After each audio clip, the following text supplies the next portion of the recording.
Okay, Assalamualaikum warahmatullahi wabarakatuh. Welcome back to podcast Tuan Penasihat.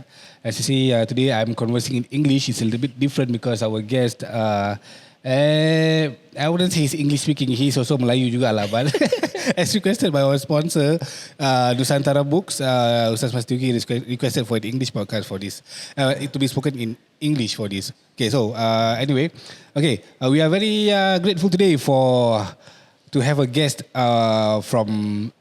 He is the translator for the latest publication of Nusantara Books, which is Muhammad the Pearly Luminescence. Betul bang? Yeah. Okay. The Pearly Luminescence. Okay. Basically, we got our brother Gene Sha Rudyn here. Let's welcome him. Assalamualaikum bang. Assalamualaikum. Before we begin, I must say, the title Tuan Penasihat the history is this. The actor who plays the Tuan Penasihat in Tiga Abdul is actually my Tok Cik. Masya Allah. Salih Kamil. Yeah, and actually, I mean, it's interesting how he ended up with the stage name Saleh Kamil. I will not share because it's a bit, could be seen as embarrassing lah. So, I don't have to share. Yeah, he's my Tok Cik because he's the elder brother of the wife of my Tok Cik. Yeah, as in my late grandmother punya abang lah. Okay. So ada kena and it's boyan lah, you know. Abang, your boy means? Yes. Oh, Masya Allah. Okay. Okay. So we speak Arabian. Okay. Masya Allah. Okay. So back to the podcast. Deviate a little bit. Okay. So, abang, can you tell? Maybe can you share with us a background about yourself, lah? I've actually my career in the arts began in music.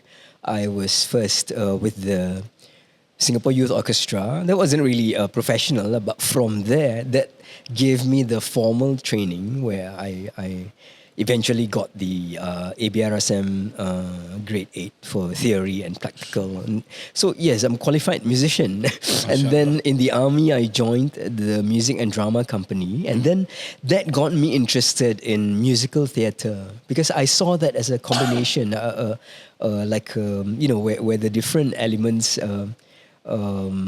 melted into the performance, right? There's music, there's singing, and then there's acting, and then there's dancing. If not dancing, there's still choreography. And that's how I started. And then from that, I got interested in acting. I started taking acting very seriously. And that's when I discovered there are more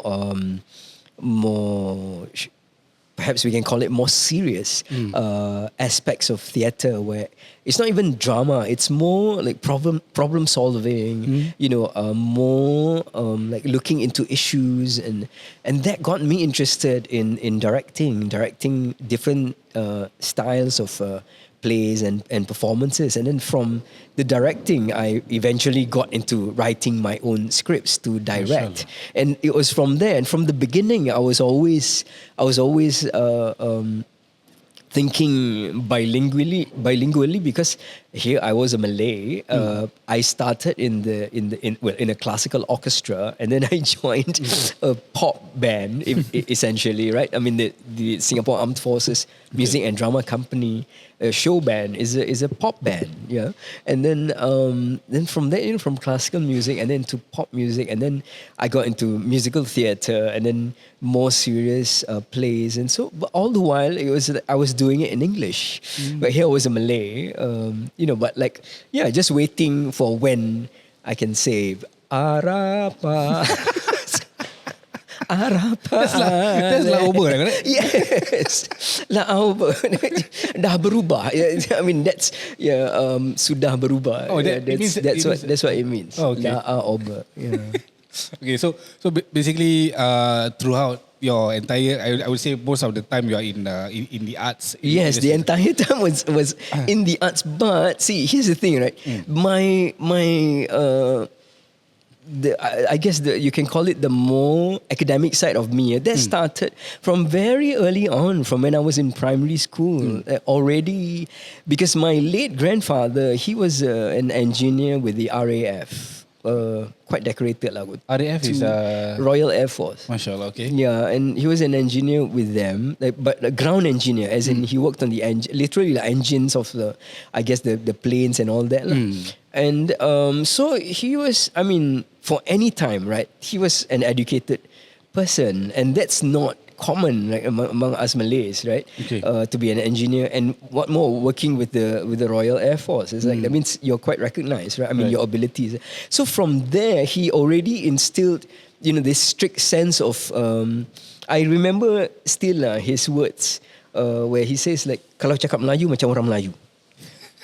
So when you speak English, make sure it sounds English. Right, and then so when you speak Malay, make sure it sounds Malay. It doesn't sound like a foreigner speaking Malay.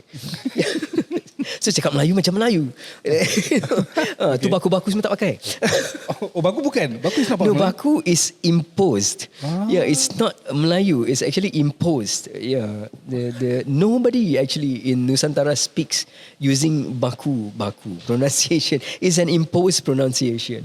Yeah, that's why to this day it feels stiff. It's not organic. It doesn't move. That's why to this day when people, I mean, of course it can be used, but it's become obsolete lah. I mean, in 30 years it's failed miserably, and it's become obsolete because now you find Indonesians speaking like Singapore Malays. Which is like actually from the beginning. I mean, and this goes back to the writer in question, right? When Raja Ali Haji, he came up with the first dictionary. So rahimahullah. Came up with the first dictionary for the Malay language, and also basically how to learn and how to teach the Malay language to non-Malay speakers. Yeah, he's an academic like to that extent, to that degree, coming up with the first Malay dictionary and all that. So yeah, if anything, like the bahasa Melayu yang Melayu tu is actually what's spoken to this day lah. And in fact, that the fact that the Indonesians are speaking the Riau Malay, right? Sebutan Melayu Riau, as opposed to the sebutan Indonesia or sebutan Jawa. That's more like it really. And then like even in Malaysia, like when you go into the further north, like okay, they have their accents and when they have their own words and all that, their own slang. Yeah, but like basically the Malay that everyone can understand is Bahasa Melayu Riau, and it's rooted in the book that's or the books that were penned by Raja Ali Haji, rahimahullah. Yeah. Inshallah. So he Raja Ali Haji, right? Yeah. He was the first to.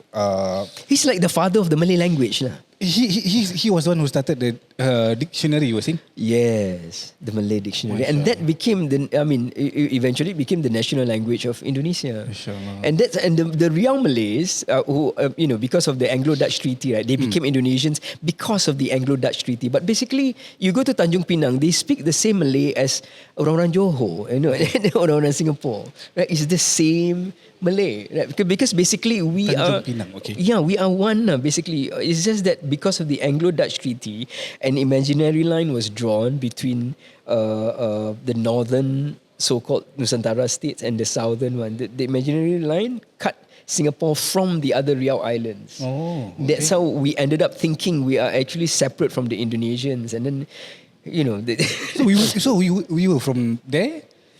No, it's not we were from there. We are actually there, as in as in this whole archipelago is the Nusantara Tanah Melayu lah. Okay. Kepulauan Melayu, all the way up to Mindanao and the Philippines and all that. But of course, the Spanish did an extensive work of baptizing the Melayus until they have forgotten their roots lah. Yeah. Okay. Baptizing, am I? Yes. Okay. Let's move forward. Okay. We want to know about the kitab lah. So, how?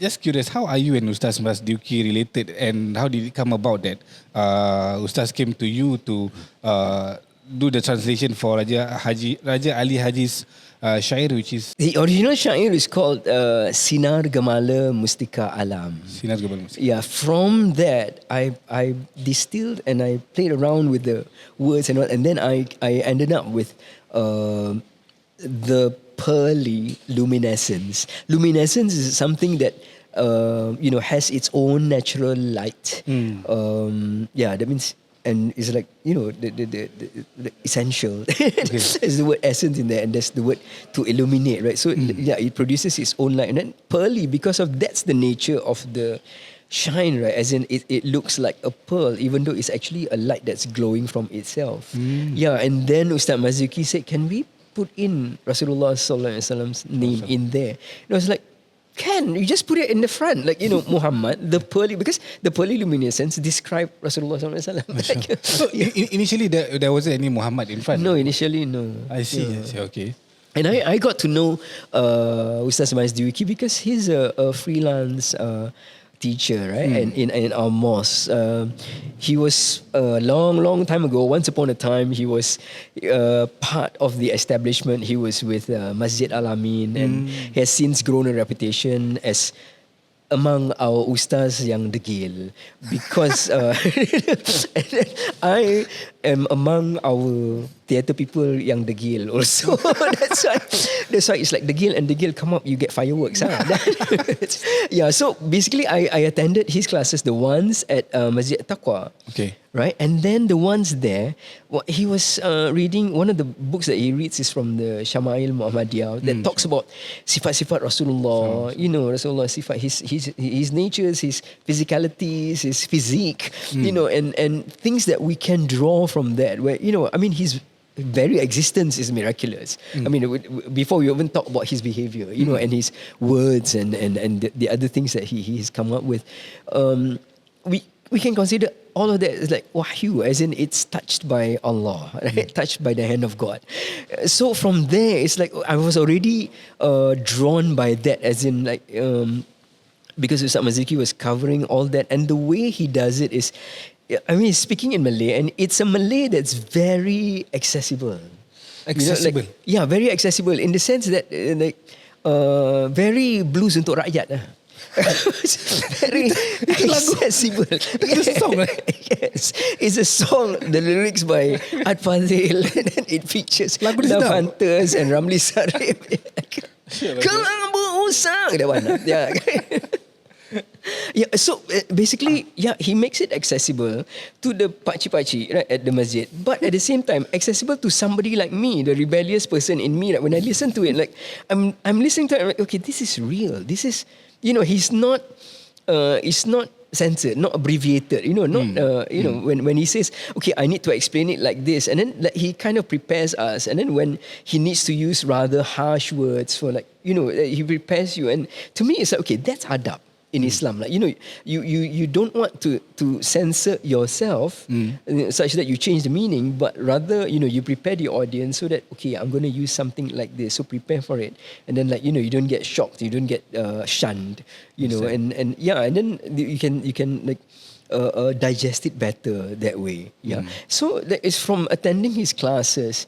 And then I remember one of those classes, I forget what it was and what context it was. He suddenly came up with, mentioned the song Gurindam Jiwa, which is from a movie, right? The song is famous, right? The Malay song Gurindam Jiwa. Tuai padi antara masa, esok jangan layu-layuan, intai kami antara nampak, esok jangan rindu-rinduan.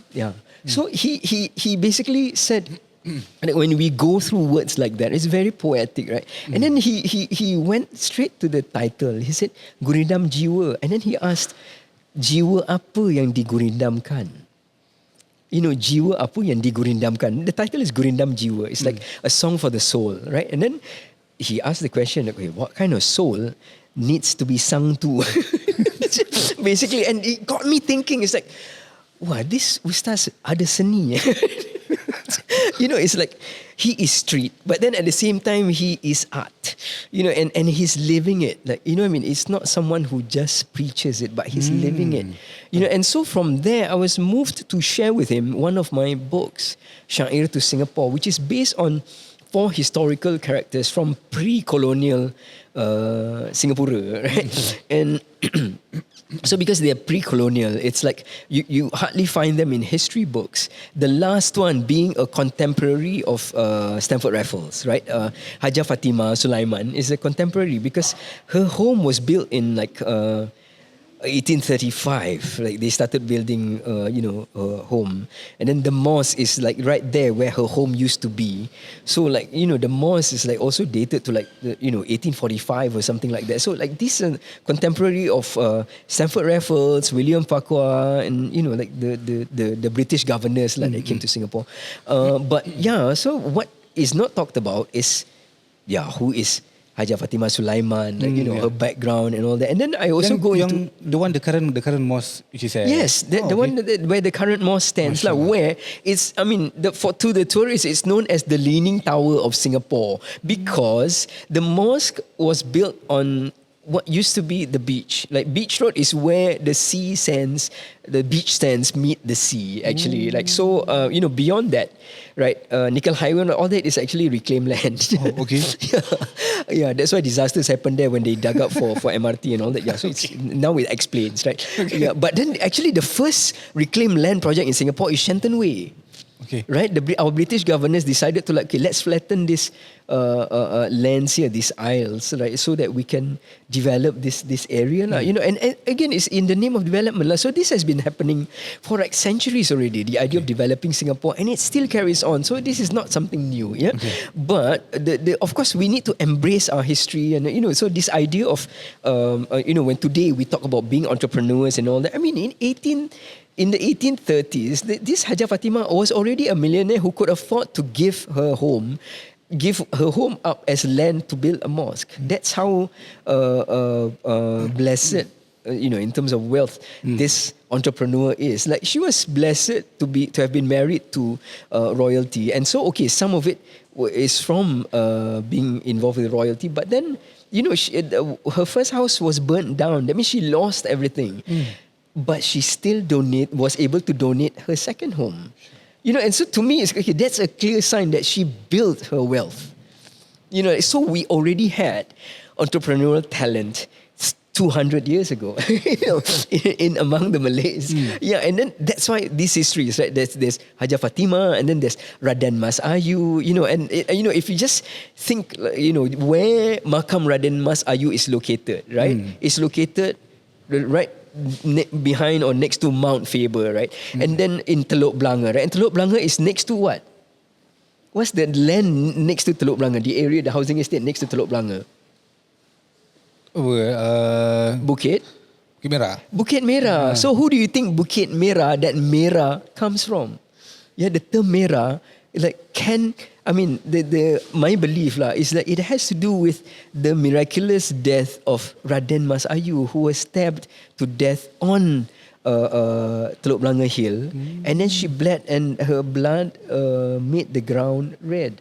So if as far as legends go, it could be said that because her blood made the ground red, and then they dug up that area, the hill that's next to Teluk Blanga Hill, which is Bukit Merah or Red Hill, right? And then we also talk about, and this is in the Syair to Singapore, we also talk about Raden Mas along with Hajah Fatimah. We also talk about Hang Nadim, and we mentioned Hang Nadim. Okay, the connection with Hang Nadim that lives to this day is Khatib MRT station, Sembawang MRT station, and Tanjung Pagar MRT station, right? So and we ask the question, when people will ask that question, so what's this got to do with it? Well, Khatib, the area was named after Tuan Khatib. Tuan Khatib is this da'i, right, who was sentenced to death by the king of that time, who was furiously jealous of him, to the point where he sentenced the man to death to be executed in Sembawang.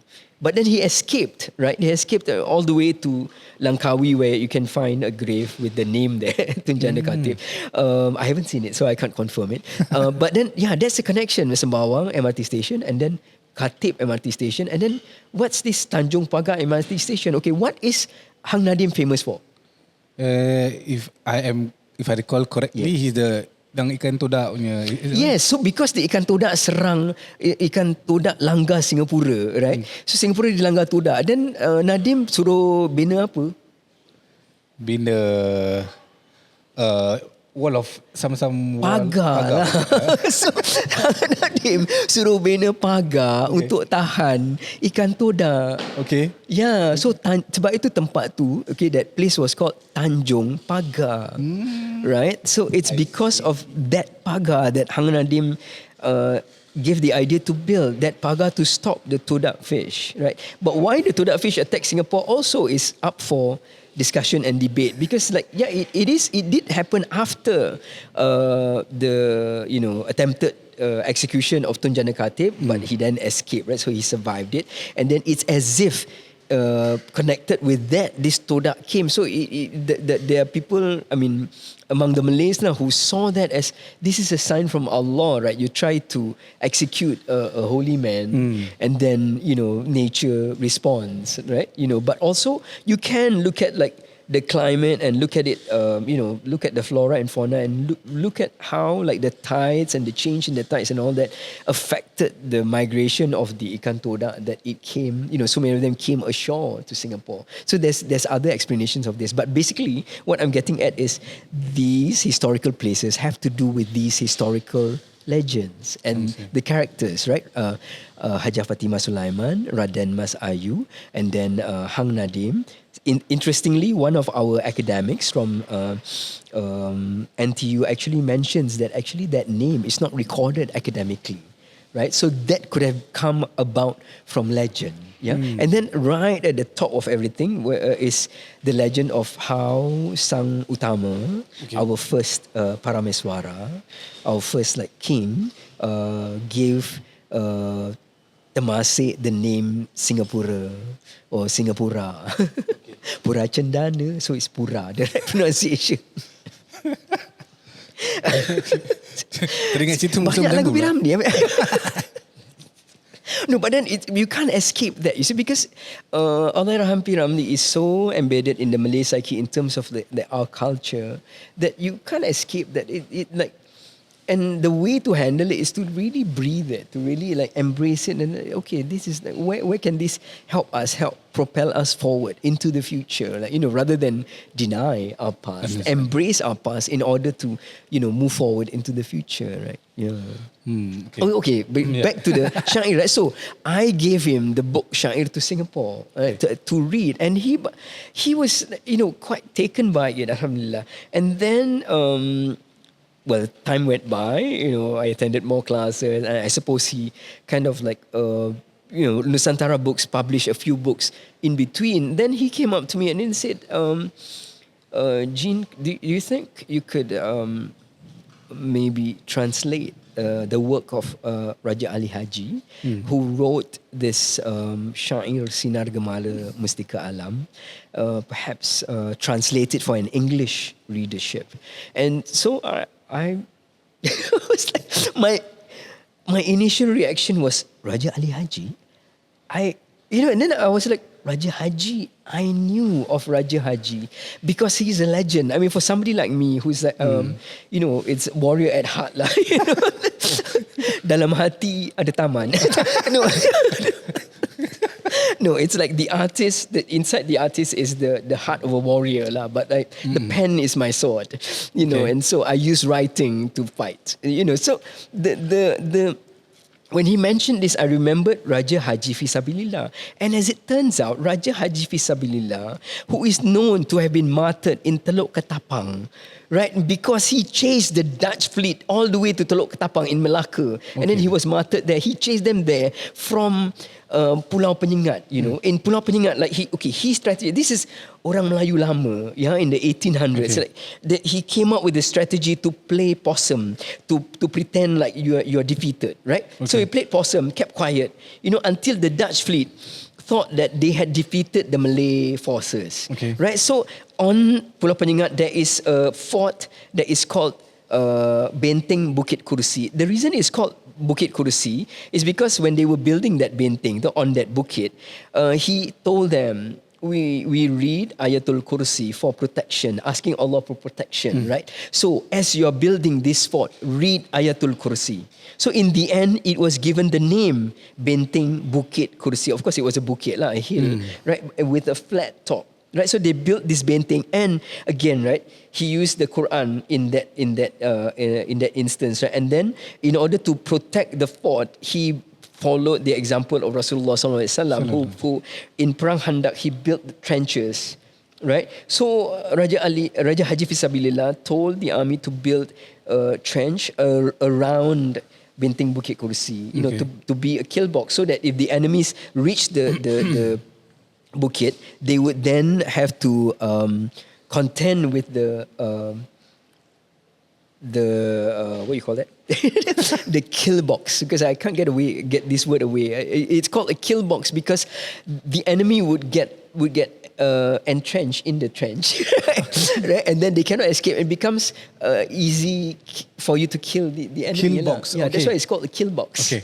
Right. Okay. Yeah. So he had that built, right? And then it was from there where he told them to play possum, to the extent that the Dutch really thought they had won that battle. And then they sent their mothership, right, the biggest of their ships, into the waters near Pulau Penyengat. Little did they know that in the middle of Pulau Penyengat is an island called Pulau Paku, right? And Pulau Paku, when the water is at high tide, is hidden.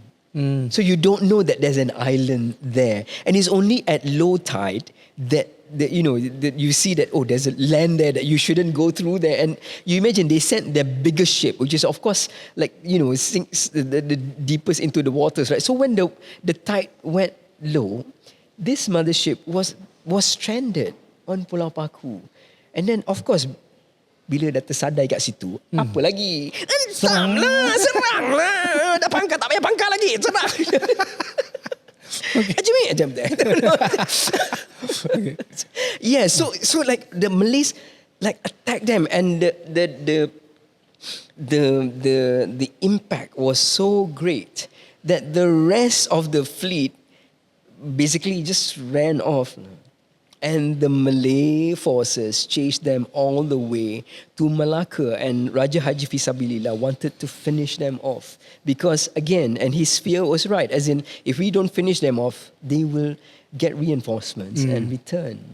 Because it's like, the Tanah Nusantara is rich in minerals, in produce, in that's why the colonials wanted to colonize the Nusantara Tanah Melayu. Yeah, and so basically, yeah, he was right. And then when he was in Malacca was where he was martyred, and he died clutching a kerambit in one hand. A kerambit is a curved blade, like hand weapon, and kerambit is used for close contact combat. Yeah, close contact combat. That means you're one-on-one. It's like you literally face to face, right? Face to face. It's like because the blade is only so like this long. The kerambit kecil je.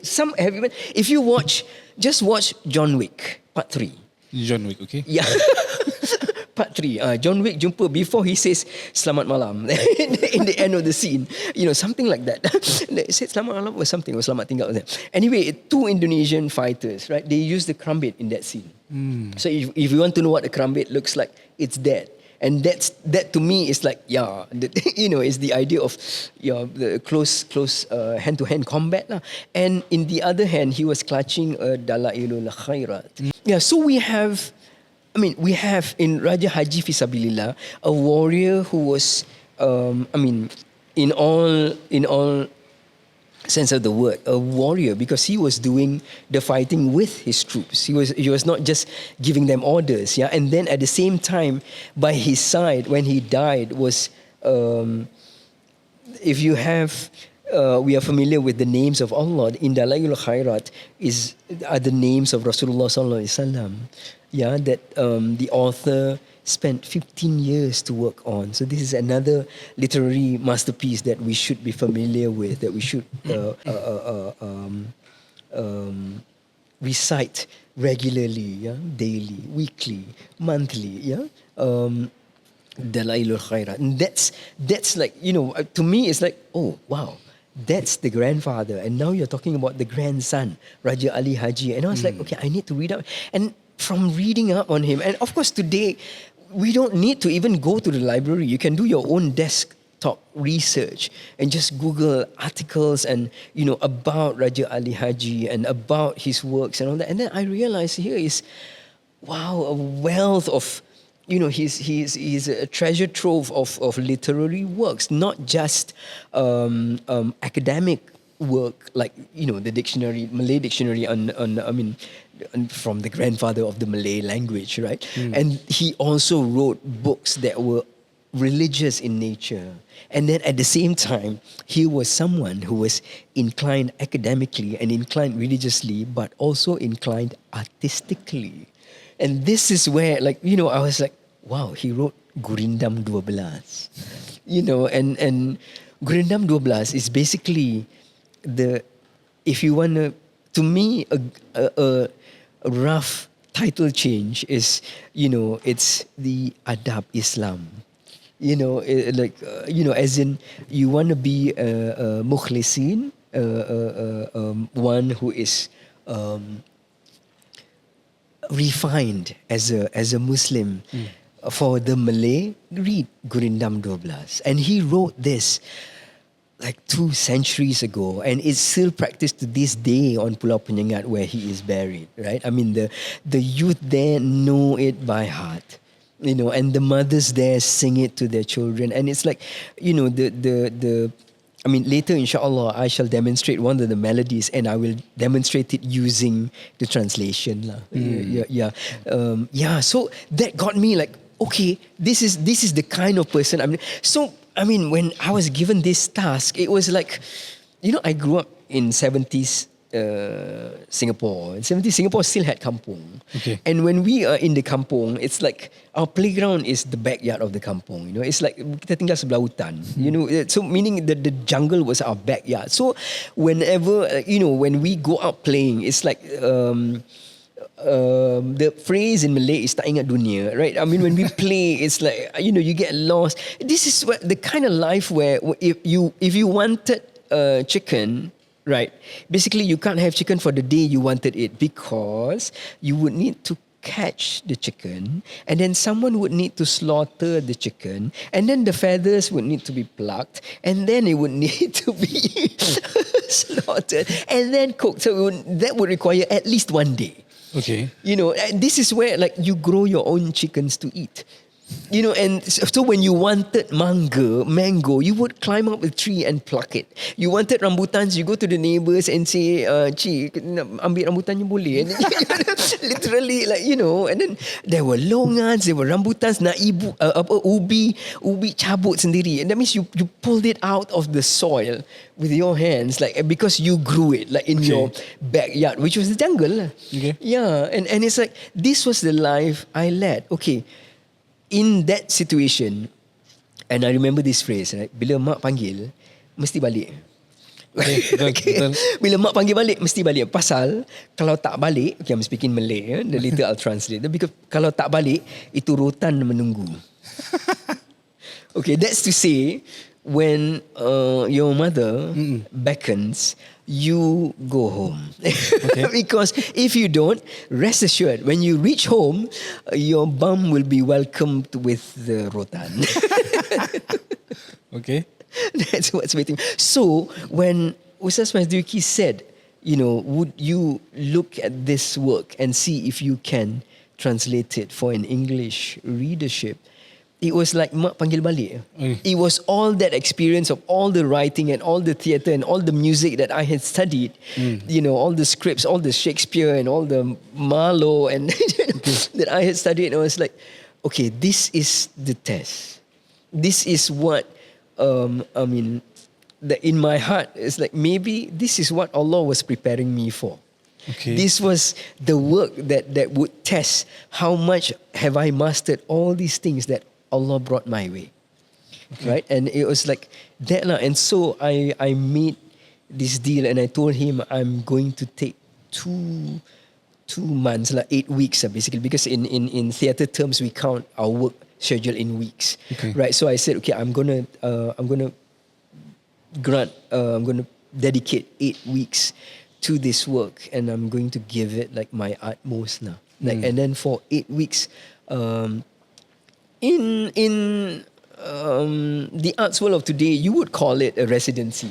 I took up residency in a neighborhood mosque in Masjid Wat Tanjung, and they, gracious enough, Haji Nailullah Hafiz, gracious enough to, like, when I knock on their doors and they said, mi casa su casa, like, our home is your home, like, especially when I told him this was the work that I was going to undertake, and he was like, go for it, man, like, you have our full support. So he didn't just, say, like, you're welcome here, but he also made his team support me, as in, like, okay, Gene, whatever you need, like, like we'd accommodate you, and that was what it felt like, that as in the people there really accommodated me, and I was thankful that those 8 weeks I was, like, hosted really well by them. Yeah. And then, meaning I was given a space to work. I was given the space to work, as in not just a physical space, but also a mental space. As in, they made sure I wasn't disturbed. Like, they would, like, have you eaten? Have you, like, if you need something, then, like, and like, hotel. Yeah lah. So it's like,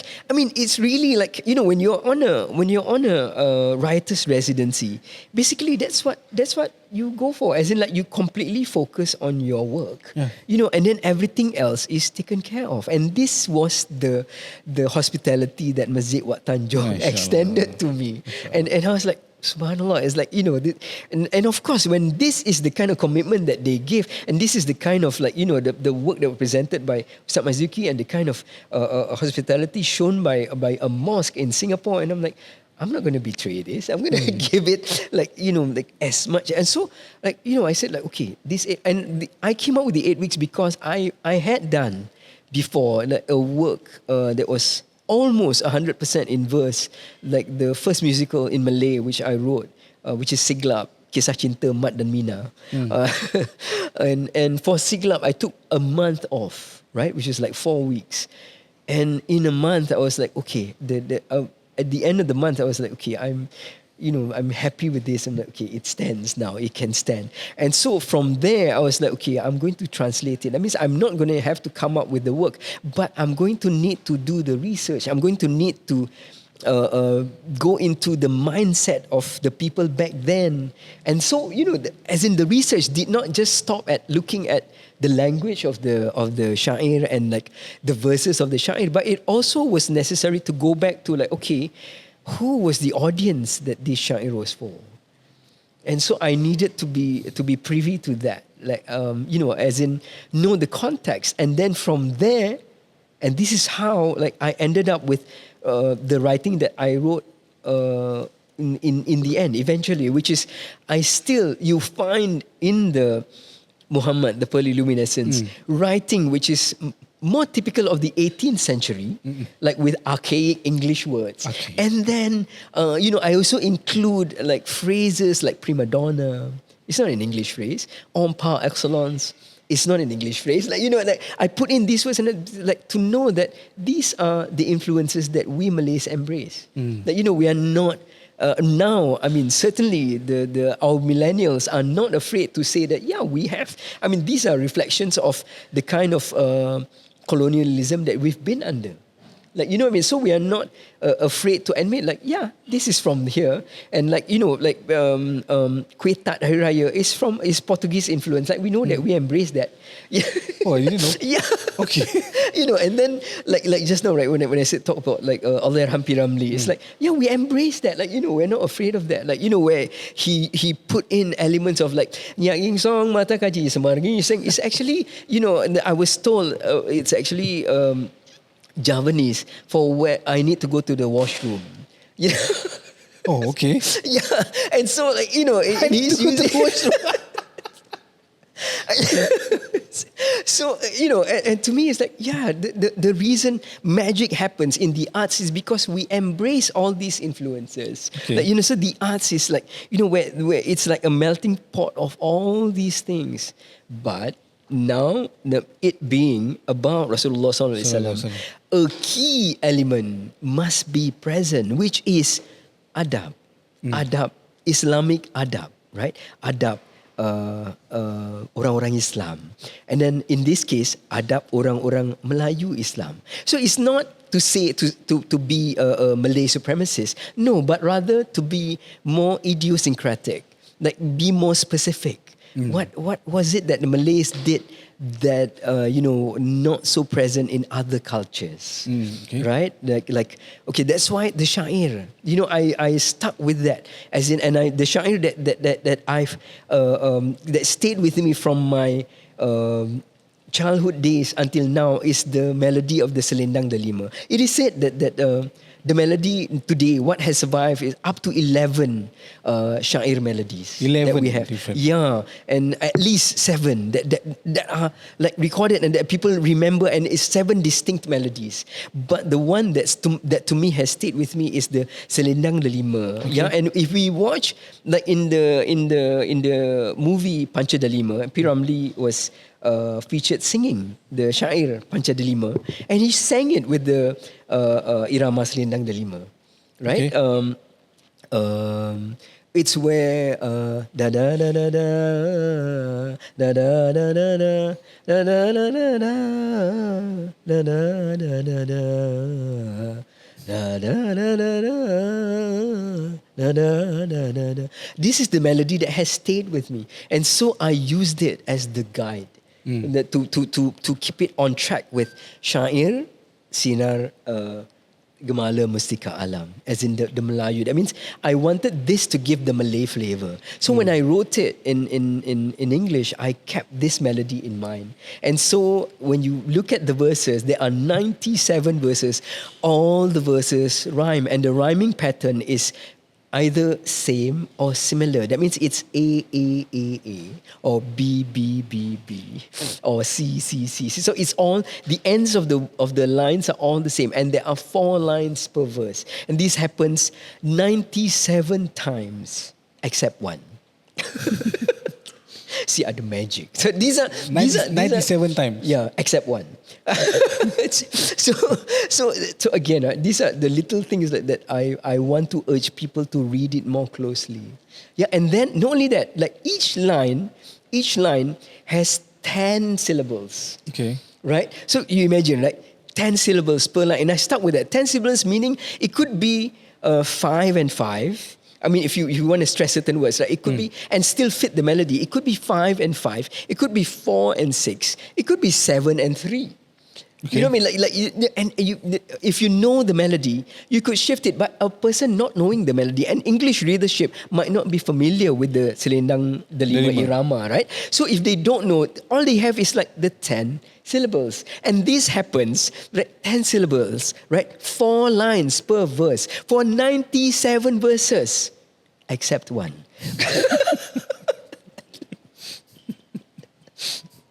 Yeah, so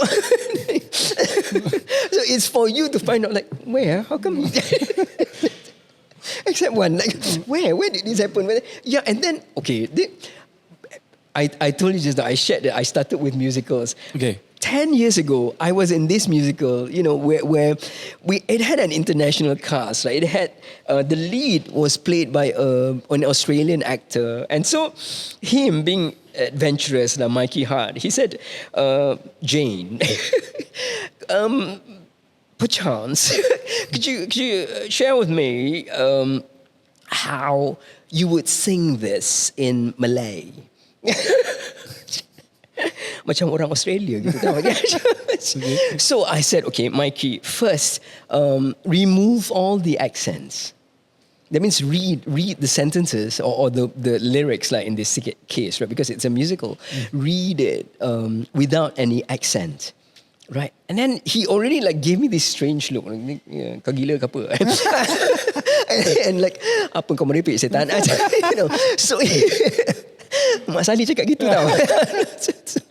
So he was like, I mean, he had that look on his face, right? Apa kau merepek setan? Like, and like, remove the accent. So when you read it in English, okay, remove the accent. And then after you remove the accent, right, miss accent. That means put the accent back in the wrong places. Right? And you don't have to go far. The very opening line, it's very important for me to give the Malay flavor when the Syair opens. And in the first line, you already find this. See, the melody, the irama, Selendang Delima is Da da da da da da da da da da. But in English, the words are in the name of God. He is the mercy. Right? If you speak it in English, you would accentuate in the name of God. He is the mercy. Right? In the name of God, He is the mercy. Or He is the mercy. Right? But we want to make it Malay. So you must misemphasize.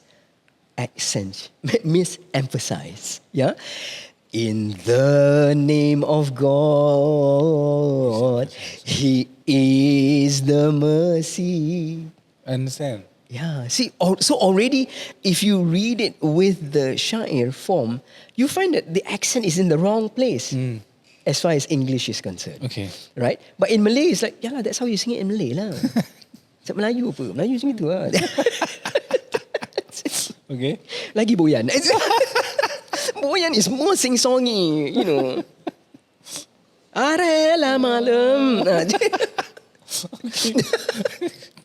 Okay. This thing is falling off. Okay. Okay. Yeah. What was yeah, that's the Syair. I mean, just talking about the Syair already, like so. I mean, it is. I found it so rich. That's why. Honestly, right. When I first said I was going to take 8 weeks to translate a Syair, one of my singer friends, singer, as in rocker, tau dulu. Dululah rocker. Sekarang dah relax. Sekarang relax on corner, but still rocker lah. Relax on corner is rock. Yeah, he said, babe, lu ambil Google Translate sudah lah, 5 minit jadi.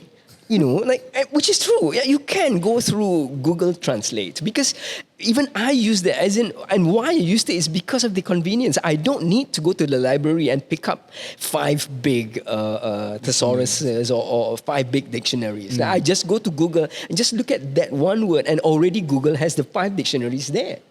You know what I mean? So it's a big help. I mean, it really makes it convenient, right? The research is like it's there for you to do, and you can do this at your dinner table, basically.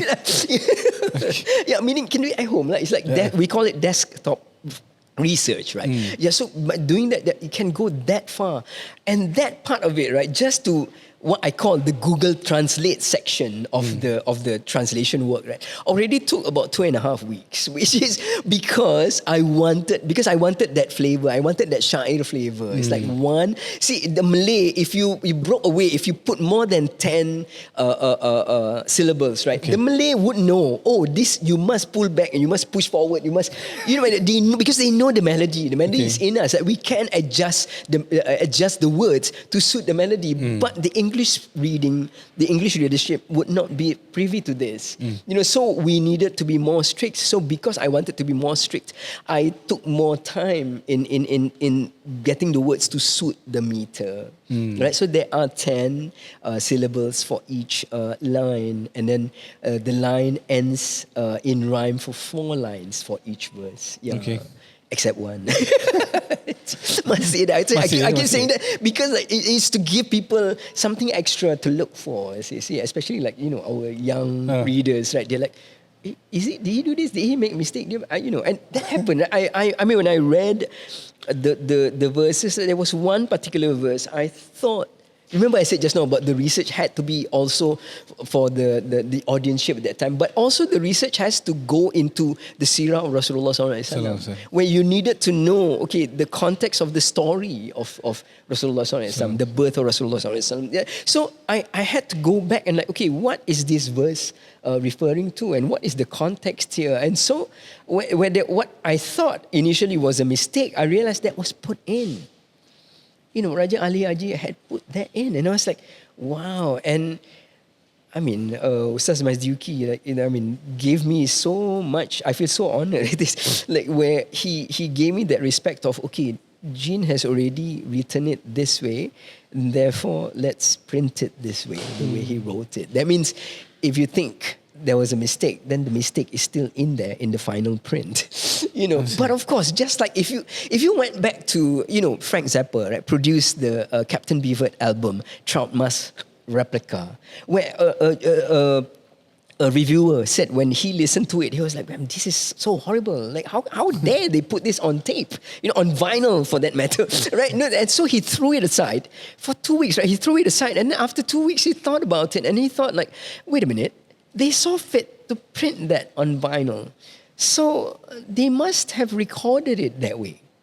That means what I heard to be mistakes, what I heard to be horrible, discordant chords, and then, out of tune singing and all that was done to be that way. So he said, wait a minute, let me give it a second listen. And this is 2 weeks later, okay? He put it on again, and then he realized the mastery that went behind that. Meaning the mastery to know the chord structure, know the song structure, know the verses and the rhymes and all that, to the point where you could put in something that makes someone think you made a mistake. But it was put in there for you, the closer reader, right, the avid reader, to pick up. That's why I say it's like, this is the pattern. Like all the way, 97 verses except one. And then all the way, 97 verses except one. And then, so when you get this, already, like the first verse already is like, it's broken away. And then, that's why I needed to establish it in the first verse. This is Melayu, brother, Melayu. Okay. Yeah, it's not Raffles Melayu, it's Melayu, the Riau Melayu that's in the dictionary. And do you know that the word otak-otak was already in existence in the 1850s? Oh. Okay. So it further offends me. It further offends me when non-Malays use that word and then put it on their menu and then spell it just otak, O-T-A-H, and then orang Melayu pun tak tahu itu perkataan Melayu. It's a Malay word that has been used by non-Malays, and so it's become something else. You know what I mean? Yeah, it's just like pulau, like Pulau Tekong. The right pronunciation is Pulau Tekong, because the shape of that land is like a tekongan yang orang buat untuk cedok air. Itu batuk. Si Bukit Batuk is not a coughing hill. Okay, batuk tu is this pencedok yang kita gunakan untuk cedok air yang kita basuh kaki yang darut kat tangga depan rumah. Okay. Itu batuk. Right? Pencedok tu dipanggil batuk. Jadi lepaskan batuk kat tangga is you dah cuci kaki, you lepaskan kat situ je lah. Itu lepaskan batuk tepi tangga, bukan batuk kat tepi tangga. Okay. Yeah. Okay, sorry. This is for the Malay listeners lah. Okay. So basically, what I just shared was the word Bukit Batuk doesn't mean coughing hill, because the word batuk is not the word batuk in this case is not from the word batuk that means to cough, but rather it's the batuk that is a utensil that is used to scoop water for when Malays used to walk barefooted. Right, and so they needed to wash their feet before they entered the home because they were barefoot in the home as well. So they used this utensil to scoop the water and pour water on their feet, wash their feet, and then walk out. And then they would chuck it just at the side. And so they came up with this idiomatic phrase, melepaskan batuk di tepi tangga. Like to just chuck your utensil at the side of the steps lah. Yeah, okay. And then the word, what did I say just now? Bukit Batuk, and then I was talking about what? I forget. So many, so rich. The names. The names. They don't mean what we think they mean. What was the other thing? Batuk was otak-otak. Oh, otak-otak. Yeah. See, the like foods, right? Otak. No, there's another name of a place.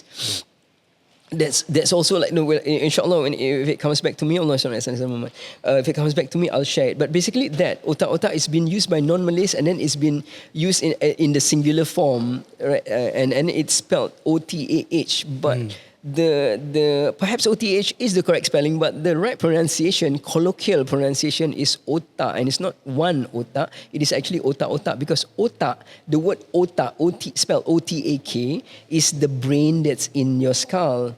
So when you say when you say it singularly, it means the brain that's in your skull. So it doesn't make sense that you want to eat otak.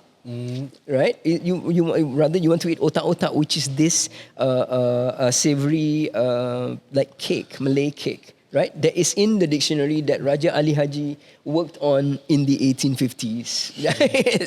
So like, yeah, so there you have it. And then that thing about like using words and phrases that actually are from Malay and then no longer in them. I mentioned name of a place, then like Tampines, and then it gets mispronounced as Tampines. If I told you that Tampines is the name of a grass that grows near the beaches, all this is lost when you mispronounce it as Tampines. Because you don't know that the right word is actually Tampines, which is named after a grass which grows near the shore. You know what I mean? And of course, if you go to Tampines, it is near the shore. It is near Pasir Ris, which is by the beach. You know what I mean? So like all that is lost because you mispronounce and you go with the mispronunciation. Tampines. Yeah, it's Tampines. Yeah, that's why my children, I always correct them that it's not Tampines, it's Tampines. It's not Bedok, it's Bedok. Okay. Yeah, it's just like, you ask any Malay, okay, what's LES? They will say less, right? Okay, what's RAF? Raf. What's RAFFLES? Ruffles. Yes, it's Raffles, right? Because it's a proper name, right? It's not Raffles. Ruffles. Yeah, so it's Tampines, it's otak-otak, like, these kind of things. And then kuih tart. The word tart itself is not a Malay word, but it's become Malayanized. Malayanized. Yeah. Okay. Right, yeah, so, to me, it's like, okay, all these things come to the surface when we talk about language. And then I'm hoping these things will again come to the surface when the readers of Syair, Sinar, Gemala, Mestika, Alam in the English Muhammad, the Pearly Luminescence, realize there are Malay elements here or things that just don't work in English, that you cannot think this was written in English. That, it's just wrong. And, yeah, and so we made it. It didn't have to be in the title. The word Syair didn't have to be in the title. It was enough to be in the subtitle. I call it transposition of Raja Ali Haji's Syair, Sinar, Gemala, Mestika, Alam. So the word Syair is in the subtitle, not in the title. The title itself is just Muhammad, the Pearly Luminescence. It's just who he is and what he is to us. Like, yeah, he is. When we talk about being enlightened with the knowledge of Allah, it's through what Rasulullah SAW has taught us. Right, so he is like the source of the light, of enlightenment, of hidayah. Sure. Yeah. Okay. So I thought a lot, eh? Yeah, okay. But as long as it's entertaining, it's okay. Yeah, it is. Okay. but the problem here is we are in the nick of time. Actually. Yeah. So, no problem. Okay. I wanted to know what was the most challenging aspect of writing this book and. Probably the favorite part of the book, and for you to read it aloud for that. Yeah. Oh, I cheated lah. The hard part was actually, to me, one of the, I can't say the hard part, but one of the challenges I faced was, really balancing that between making it make sense to an English readership while at the same time retaining the Malay flavors. It's not easy in it. Yeah, so like it's finding that balance, and it's a constant shift. You know what I mean? So I need that means I need not keep it balanced all the time. But there were certain times when I leaned to one side and then I pulled it back, and then I leaned to the other side and then I pulled it. So there will be moments where you're like, wait, there's no misemphasis here. You can't carry out like 97 verses all the while misemphasizing words. You know what I mean? And then, but at the same time, things need to fall into place, but then at the same time, you need that misemphasis in order to bring out the Malay flavor. Understand? So I cheated in the sense that I had test audiences. People I know, people who were not academics, and I just let them have a read, and they're like, okay, I don't know meter, I don't know rhyme, I don't know what, but this is easy reading for me, man. And I'm like, okay, cool. That means if it's easy reading for you, you can get from verse 1 to verse 97. So at the very least, you can get the story of Rasulullah SAW. And then at the very least, right, at the most superficial level, you would get, inshallah, the story of Rasulullah SAW, and thereby help clear misconceptions about Rasulullah SAW. Yeah, at least some of them that are, still apparent these days. And then the other thing is, like I said, like, okay, that's one way, the misconceptions. And then the other way, like when I share with people who are versed in this, and they're like, why? Oh, I see. And then when, I include words that were place of words. That means not the regular way you would use a certain word, and I leave it to the readers to find out where I've used something. It's not, you don't find this word in this form, like in the English language even. That means if you look it up in the dictionary, forget it. Google would just Google you up there. Because you can't find it. Like, you know what I mean? Google pun give up. Yeah, because again, it's like when you write again, on the one hand, it's this level of readership that's not artistically inclined or non-academic inclined. But then there's this other end of the spectrum that is, that needs to be challenged. Who are familiar with rhyme, who are familiar with, words as in lyrics and all that. And so to me, it's like, okay, so how do I put in something that when I show these people and they're like, oh my God, I can't believe you did that. Wow. Like, or say, like, they read something and they go like, ooh, I like that. They're like, okay, that's cool, man. When I get that from teachers who teach English and literature and all, I get that from my wife who studied English literature at university. So when I can impress her and no need to imagine, like, okay, she's like my worst critic, right? And also she doesn't have to hold back because like she's the wife. Yeah. The only sweet, huh? I don't know about that, but. But like, it's like we are on equal footing, and this is the sunnah of Rasulullah sallallahu alaihi wasallam. It's like, like we are on equal footing, like, in the eyes of Allah, we are equal in terms of iman, right? But like, of course, our experience is different, our education is different, and so like, you need to factor these things in. Again, I mentioned context, right? Yeah, so like, okay, that's the challenge bit. Then the part that is my I don't like using the word favorite, but rather the one that always moves me is the part where it's the dua towards the end. Because this is, when we do this and we might not notice this when we are in tashahud. Right, when we are in prayer and it's the last sitting position in prayer, and when we read our tashahud, we actually address Rasulullah SAW in the first person. Assalamu alayka ayyuhan nabi. O Prophet. Ayyuhan nabi is O Prophet, right? Assalamu alayka is and peace upon you, and it's in the first person. We address him directly. So I've taken that liberty in the Syair to actually address him directly. And again, it's like, I'm following sunnah from the hadith of Rasulullah SAW, and also I follow the sunnah of Allah in how he writes in the Quran, where it goes from the third person to the first person, sometimes in the same sentence. And I'm leaving it to the reader to decide that. Okay, where does he go from there?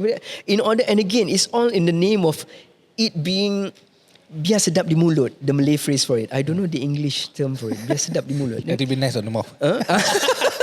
That's a bit literal, but never mind. Yeah. It's like it has to sit well on the tongue, right? It has to flow. It has to ooze from your lips. So that it's like, wow. It leaves a lasting taste on your lips, like, biar sedap di mulut. That's the Malay phrase. Okay. Yeah, so it's that, and so I leave it to the reader to decide. And of course, one might challenge me and say, but this could confuse. I'm like, and that confusion is the challenge that the person must surmount, must overcome in order to. When we teach the young, you must always put it at a level where they need to go tiptoe. They need to sometimes even make a leap of faith in order to reach it. And it's only when they keep doing this that they will keep improving, that they will keep ascending, that they will keep going higher.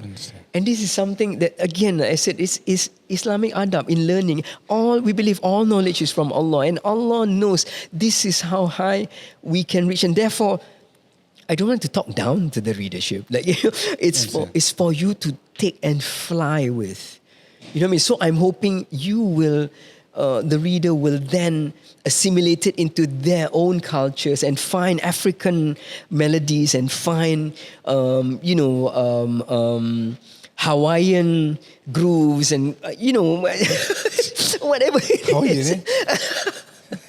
Oh, okay, groove, Jamaican kind of Okay. Rasta, whatever it is, lah. Yeah. But okay, I'll read the doa part, right? I'll need my glasses for this, and then I'm going to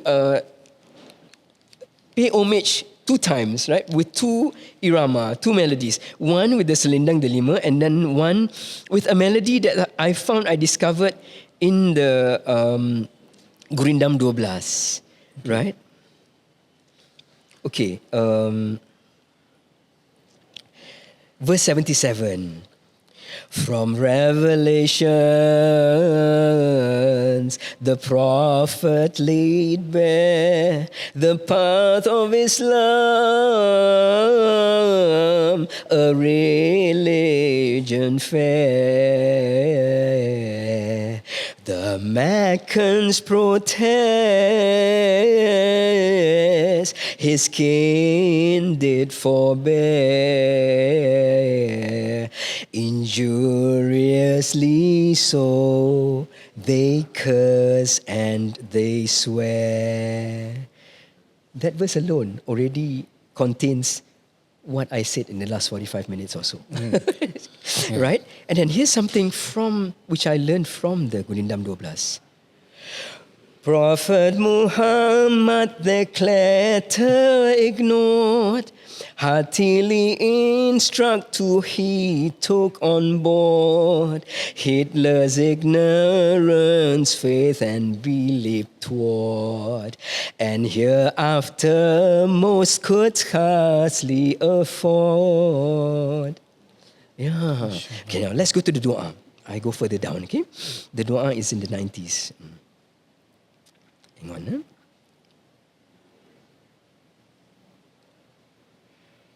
Okay, last 3. O beloved prophet, messenger raptured, rescue from the drove our hope as he's heard. On the fields the day mankind is gathered to face God's judgment for bounty squandered. Back to Selendang Delima. Beloved prophet, I would never defy, while others deny. Hope but one have I, where you might buy as a crown held high. My soul protect I from actions awry. This is actually a version before what's in the book. Yeah, I realized what's in the book is more up to date. Therefore, not this one. So that's special to the readers of this program. Yeah. Okay. Once again, from Gurindam 12. Prophet Muhammad, you are messenger, the only one who for I hold us dear. On judgment day, be to us our savior. From this composure in the helter-skelter. Fits, right? Yep. Yeah. Helter Skelter is a band, right? Of Singapore lah. Actually, it's from lyrics from one of a really good band. Lyrics from and a song from the Beatles. Oh. They recorded the song Helter Skelter. Oh, okay. Yeah. Yeah. InsyaAllah. I can't describe the feeling. I really have to. It brings me curiosity. Want me to. I'm looking to purchase the book actually. To read it up, inshallah. Yeah. So And not only like read what's in the book, because already after I finished the transposition, right, then Ustaz Mazuki then further expounded, right? As in the exegesis, as in he talked about like the context of the certain verses and then the origins of certain phrases. And then, so there's already a lot more. And I would encourage the readers to do this, as in like just what's in the book alone, right? You already have the Syair and the exegesis. And then beyond that, there's the fatwa on the celebration of the Maulid. And then there's also the debate that represents different facets of the Islamic understanding. You know what I mean? So it's a whole, I mean, as a book, it's like, it's really, really complete like, in terms of like, you know, the platter of the readership. Yeah, so it's not just the Syair or the song or the, you know, there's so much to offer. Yeah, that's why it took about more than a year for us to bring it to the readership. So this more than a year, that means it has been planned way back. It was planned way back, many, many years. What's that? So yeah, it took more than a year. I mean, the planning of this book already took before that, as in months before I started work. I started work on it in January 2024. Okay. Yeah, and and then, so you know, and then it went through, you know, like I said lah, as in like proofreadings and then like you know translations and then like okay correcting and still you know don't be surprised if there still are certain bits that are a bit like this one could be better, like you know what I mean, like you know there's only natural because I mean we are human and this is, you know, we in Islam we embrace this that only the Quran is perfect, that even our ulama say even the hadith there's room for error because these are the words of Rasulullah SAW. Yes, it is revelation, but it's not the direct speech of Allah, where the Quran is. You know, so you know, we I mean, in Islam, in Islamic scholarship, we have these examples, you know, that preceded us, and then of course from there we have the work of ulama, right? Yeah, the tabi'in, the tabi'ut tabi'in, and then the ulama that followed them, right? You know, to this day, and then till the day of judgment, right? Yeah. Inshallah. Is it okay if I ask when will this book be launched? The official launch is 26th April 2025 lah. Okay. Yeah. So that means if readers would want to purchase the book, they could go to Nusantara Books. Yeah, in stages. We have first released the books to our benefactors and our sponsors, right? That was the first stage of it, to thank them for this. They personally signed, and you know, so we had that. And then you can get yours personally signed if you pre-order. The next stage is the pre-order, and pre-orders will open soon, inshallah, within the month before the launch. And then at the launch you can get your book signed lah. You know, and then after that it will hit the stores. Now if you order, I think if you order directly from Nusantara Books, then you will enjoy some discounts. You know, if you buy it on the bookshelf, it will still be affordable because we want this for a general readership, right? And we, of course, after this, we hope that there will be further discussion and further debate, and then people would, you know, continue talking about it, and then because only then it will continue to serve mankind. Understand. So, one last question before we end this podcast. What do you hope the readers will take away from this book? Wow. Recently, one of my senior brothers from my old school, from Raffles, he did his Umrah in Ramadan, right? And he shared with us the experience, and it's been, I mean, some of the experiences he shared with us were like hair-raising, as in like, wow, you wish you were there, you know. And what I'm hoping for, right, the ultimate thing is for the book to move an English readership who, like, perhaps, you know, was never aware of Islam, never aware of Rasulullah SAW before this, and then pick up the book as a book of poetry and then read it, and then is moved to the point where he would pay a visit to Rasulullah SAW and in front of the grave of Rasulullah SAW hold the book and say, this is what brought me here, ultimately.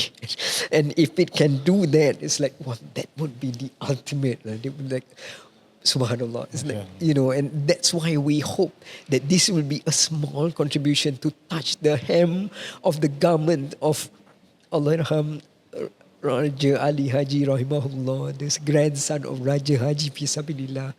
Maybe this is my krabbit. Inshallah. InsyaAllah. Okay, just to share with the listeners or the viewers, this podcast was recorded previously last week, but because of there were some technical glitches, so there wasn't any audio on that part. And As I said, we are human, so to make mistakes is human. So as I was saying, during the previous podcast, Brother Gene actually also teared up at the same exact spot. Showing that, I mean, personally, I feel that he's so passionate in doing this. Sampai orang kata tu I do not know how to describe it, but you can hear from the passion in his voice and the way he speaks about the book. So I believe that this one of the best publishings for Nusantara. Not that I'm saying that the rest are not. The rest are of course good. It has been my guide. One of them is from one of my teachers, actually. So you can we'll wait till the book launches on the stores, or you guys can go and get it, and check this book out, inshallah. So we're gonna close this podcast, inshallah. Thank you, Brother Gene, for coming over, and thank you for having us. Mashallah. And so can we have some barakah, a bit of your dua for us? Inshallah. Bismillahirrahmanirrahim. Alhamdulillah Rabbil Alamin. Wassalatu wassalamu ala ashrafil anbiya'i wal mursalin Sayyidina Muhammadin wa ala alihi wa sahbihi ajma'in.